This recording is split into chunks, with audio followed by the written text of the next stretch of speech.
तो महाभारत का युद्ध था ना। और सुयोधन बोलते थे भगवान दुर्योधन को, सुयोधन। और जो दुर्विनीत होता है ना, जो अभिमानी होता है, जो ईगो के शिखर पर होता है ना, उसकी बॉडी लैंग्वेज अलग ही होती है, उसके तौर तरीके कुछ अलग होते हैं। अहंकारी आदमी को नहीं पता होता कि वो अहंकारी है, पर पड़ोस में बैठे को पता चल जाता है बंदा अहंकारी है। जैसे शरीर के मल की बदबू आती है ना, तुम 2 दिन ना नहाओ तो गंधाने लगेगा ना शरीर, तो ये अहंकार भी सड़ा हुआ फोड़ा है, इसकी बदबू आती है, दूसरों को, स्वयं को आती ही नहीं है। तो दुर्योधन यूं धंसता चला गया भगवान के कक्ष में, और वहां रुक्मिणी जी चरण चाप रही थी, और ये चले गए बिना अर्गला शब्द किए, बिना खांसे खखारे। समझदार लोग, अग्रज बड़े संस्कारी व्यक्ति जब किसी घर में जाते हैं, किसी के कक्ष में प्रवेश करते हैं, तो थोड़ा सा तो इशारा करते हैं ताकि जो वहां बैठा है वो संभल जाए। कुछ अस्त व्यस्त होगा, हाँ ऐसा ही होता है ना। ये ऐसे धंसे चले गए जैसे सरसों के खेत में भैंस धसी चली जाए। और वहां जाके देखा कि केशव लेटे हैं, सोए हैं, और रुक्मिणी ने देखा कैसा है विचित्र, बड़ा विचित्र है। उनका मन खराब हो गया और वो उठी और भीतर चली गई। और ये चारों तरफ देख रहे हैं कि मैं कहाँ बैठूं। और पता है कहाँ बैठे? जहां द्वारकाधीश के सिरहाने की तरफ आसन रखा था ना, उस पे चढ़ के बैठ गए। अहंकारी आदमी को तो ये भी फिक्र होती है कि मैं बैठूं कहाँ, कुछ ढंग की जगह हो तब तो कथा में जाऊं, है ना।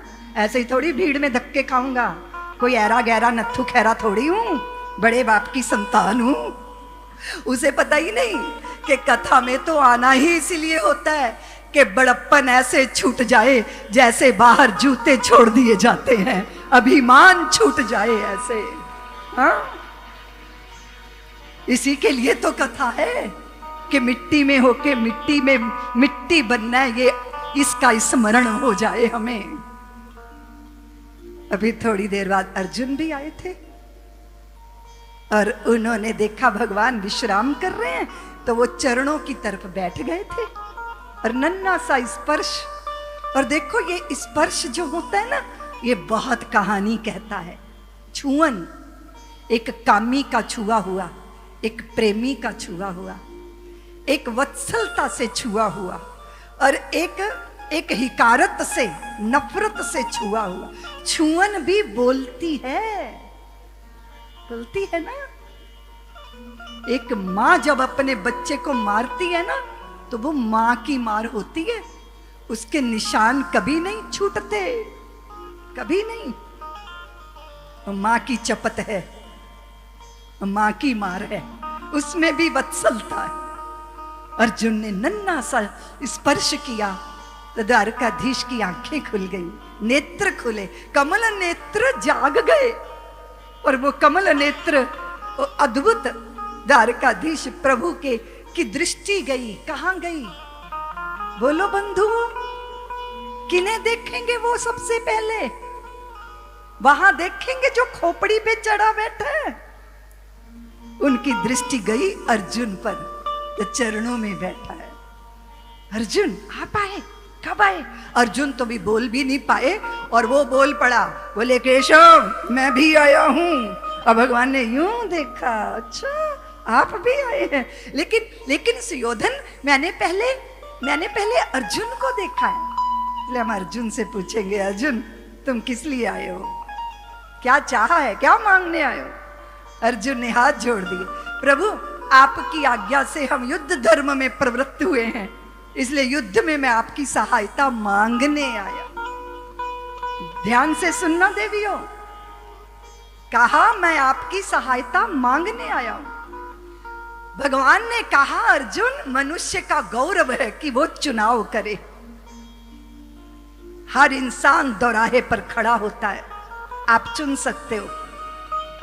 ये क्षण आपने राम कथा चुनी ना देवियों, यही क्षण कुछ और चुन सकती थी ना। अपने बेडरूम में अपना मन चाहा सीरियल देख सकती थी ना बैठकर। टीवी के रिमोट कंट्रोल से खेल सकती थी ना, या अपनी सगी संबंधी से बातें कर सकती थी ना। कोई बुजुर्ग अपने मित्रों के साथ ताश के पत्ते खेल सकता था ना। भगवान ने कहा अर्जुन चुनाव करो, मुझ में और मेरी नारायणी सेना में चुनाव करो, और याद रखना अर्जुन, मैं निहत्था रहूंगा, शस्त्र नहीं उठाऊंगा। मुझे चुनते हो या मेरी नारायणी सेना को चुनते हो? अर्जुन को इतना गुस्सा आया, क्रोध आया। इसको बोलते हैं, इसको, इस रोष को पता है क्या बोलते हैं? जो प्यार का रोष होता है, प्रेम का रोष होता है, वो कुछ अलग होता है। आप मुझे नहीं समझते, आप नहीं मुझे समझते, आप मुझसे चुनने की कह रहे हो। आंखों में लालिमा आ गई अर्जुन की। आप मुझे चुनने को कह रहे हैं, और वो भी आप मुझे ये कह रहे हैं कि मैं आप में और आपकी सेना में चुनाव कर लूं।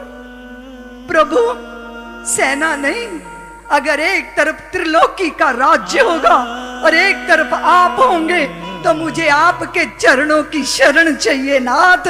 मुझे जगत नहीं चाहिए, मुझे संसार नहीं चाहिए। दुर्योधन का हृदय तो बल्लियों उछलने लगा। उसे लगा वो तो डर गया था कि ये कहीं सेना ना मांग ले। उसे तो आनंद हो गया। वो भेड़ बकरियों की तरह खेकर ले आया था, रेवड़ की तरह, जैसे गडरिया भेड़ बकरियों को हाँक के ले आता है। नारायणी सेना ले गया वो। नारायण किसको मिले? बोलो देवताओं। भगवान ने तो चुनने को कहा था। हम जिंदगी के दौराहे पे खड़े लोग हैं बंधु, चुन सकते हैं अधोगमन भी ऊर्ध्वगमन भी। हम चुन सकते हैं शराब की बोतलें या गंगा जल का पान। हम चुन सकते हैं राम कथा का श्रवण या कामियों का प्रलाप। हम चुन सकते हैं जगत या जगदीश्वर।